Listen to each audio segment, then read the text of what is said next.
பாரத மகானுபாவா அப்படிங்கிற தலைப்புல தான் இன்றைய நாம சங்கீர்த்தனம் நடக்க இருக்கு. எப்பொழுதுமே சொல்றதுதான், எவ்வளவு கலைப்பரமாக இருந்தாலும் எவ்வளவு ஆனந்தமாக இருந்தாலும் அந்த நேரத்துல நமக்கு யதேஷ்டமான ஒரு நிம்மதியை கொடுக்கறதுங்கிறது பகவான் நாமா தான்.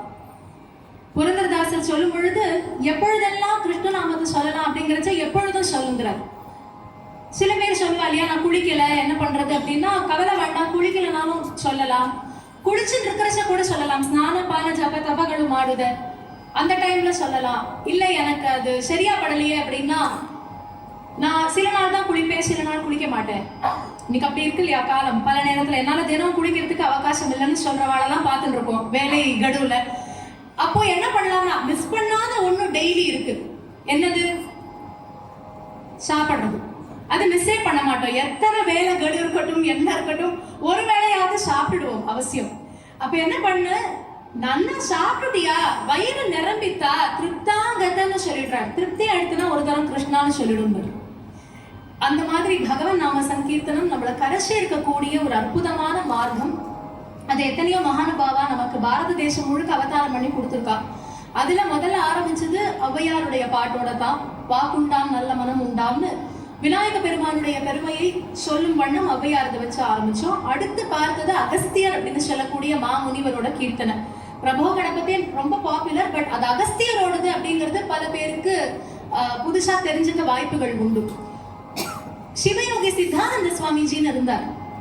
அந்த சுவாமி தான் வந்து அகஸ்தியருடைய பாடல்கள் எல்லாம் பிரசுரிக்கிறதுக்கு ஒரு முக்கிய காரணமா இருந்தார். ஏன்னா அவர்கிட்ட ஓலைச்சுவடிகள் இருந்தது, ஆனா அகஸ்தியரோட பர்மிஷன் இல்லாம அவரோட பாட்டு எப்படி பிரசுரிக்கிறது? அதனால அவர் என்ன பண்ணினாரா, அப்ப தபோவனத்துல ஞானானந்த சுவாமி இருந்தாராம். ஞானானந்த சுவாமியிட போய் அவர் கேட்கிறாரு, என்ன பண்றதுன்னு தெரியல, எல்லாரும் எளிமையா பாடுறதுக்கு அவ்வளவு பாட்டு அழகழகா இருக்கு அகஸ்தியரோடது, இது என்ன பண்ணலாங்கிறச்சு நாம இன்னைக்கு இங்க இருந்துட்டு போவோமே அப்படின்னாராம் சுவாமி. அன்னைக்கு ராத்திரி அங்க தங்கினார். மறுநா கார்த்தால விழுந்தடிச்சு ஓடி வராராம் சிவயோகி சித்தானந்த சுவாமிஜி. அப்போ ஞானானந்த சுவாமி பார்த்துட்டு கேட்டார், உத்தரவாயிட்டு இல்லையோ அப்படின்னாராம். முதல் நைட் அங்க தங்குறச்ச அகஸ்தியரே அவர் கனவுல வந்து என்னுடைய பாட்டெல்லாம் பிரசுரிக்கலாம்னு சொல்லியிருக்காரு. அதன் பிறகு அந்த ஓலைச்சுவடிகள்ல இருந்த பாட்டு எல்லாத்தையும் பிரசுரிச்சு இன்னைக்கு நிறைய பாட்டு, பிரபோ கணபதி, அருணகிரணமணி ஆகட்டும், ஹரிநாராயண ஆகட்டும், ஸ்ரீசக்கர ராஜசிம்ஹாசனேஸ்வரி ஆகட்டும், இதெல்லாம் அகஸ்தியரோடதுதான். இதெல்லாம் நமக்கு கிடைச்சதுக்கு ஒரு முக்கிய காரணம் தமிழ் மறையூரான் அப்படின்னு இருக்கக்கூடிய அகஸ்தியருடைய கீர்த்தனையை வச்சு முதல்ல ஆரம்பிச்சோம். அடுத்து குரு கீர்த்தனம். முதல்லயே சொல்லிடுவேன் நான் இந்த டிஸ்க்ளைமரை, ஃபர்ஸ்ட் டைம். ஏன்னா நம்ம சனாதன தர்மம் அதை தான் சொல்லி கொடுக்கறது. நான் மட்டும் நன்னா இருக்கணும்னு பிரார்த்தனை பண்றதுக்கு அதை சொல்லி கொடுக்கல.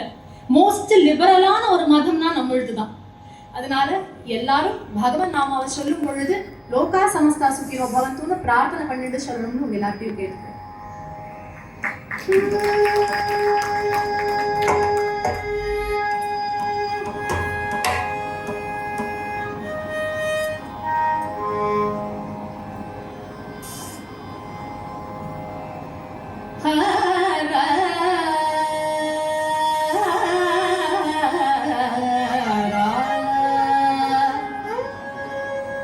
தெளிவு குருவின் திருமேனி காண்டல், தெளிவு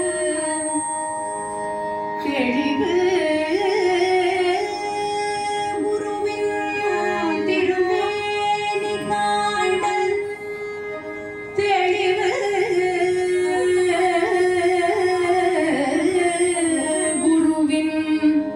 திருநாமம் செப்பல்,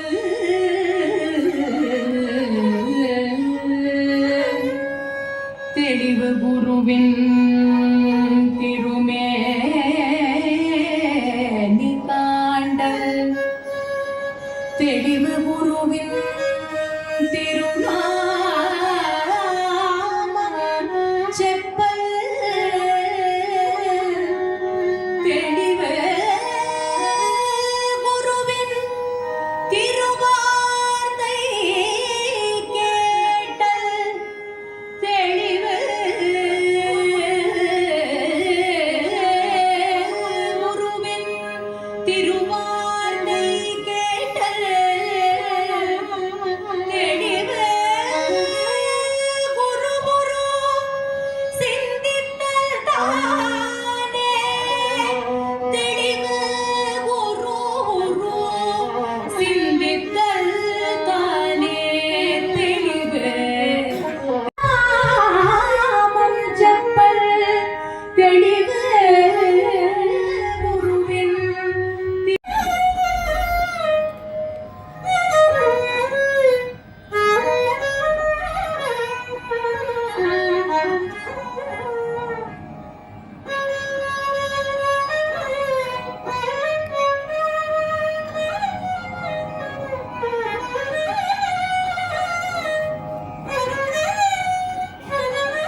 பாடினது திருமூலரோடது அந்த விருத்தமானது. அடுத்த ஒரு குரு நாமாவளி சேர்ந்து பாடுறவா பாடலாம். ஏழை எந்தனை ஏற்க உன்மனம்